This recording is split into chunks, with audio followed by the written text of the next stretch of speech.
Encore une semaine de travail pour la Première ministre.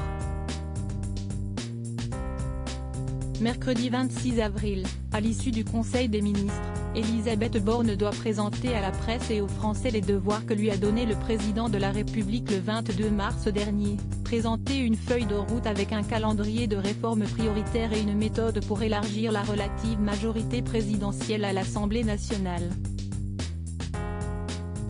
La Première ministre a, ces dernières semaines, multiplié les rendez-vous de travail en ce sens. Pourtant, selon les informations de nos confrères du Parisien, une partie du camp du président de la République la juge cramée politiquement et donc incapable de tenir la mission, quasi impossible, réclamée par Emmanuel Macron. On n'a pas d'équivalent pour la remplacer, pointe cependant le député Renaissance Sacha Houlié auprès de nos confrères.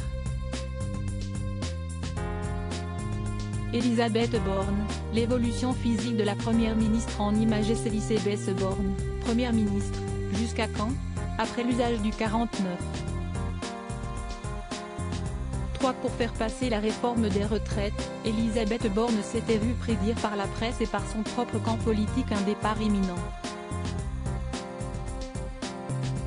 Emmanuel Macron a finalement décidé de la maintenir à son poste de Première ministre, liant son destin à Matignon à celui des fameux 100 jours d'apaisement promis par le président de la République lors de son allocution du lundi 17 avril. Mais la gardera-t-il en poste après le 14 juillet prochain? Le président va l'essorer jusqu'au bout, annonce un membre du camp présidentiel interrogé par le Parisien.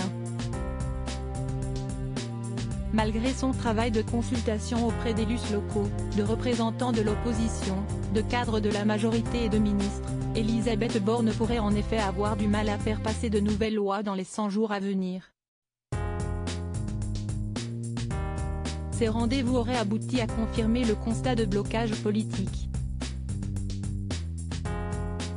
On est dans une censure latente, puisqu'on aura du mal à faire passer des textes, s'inquiète ainsi dans les colonnes du Parisien François Patria, chef du groupe Renaissance au Sénat. Crédit photo, Stéphanie Lecoq-Poul.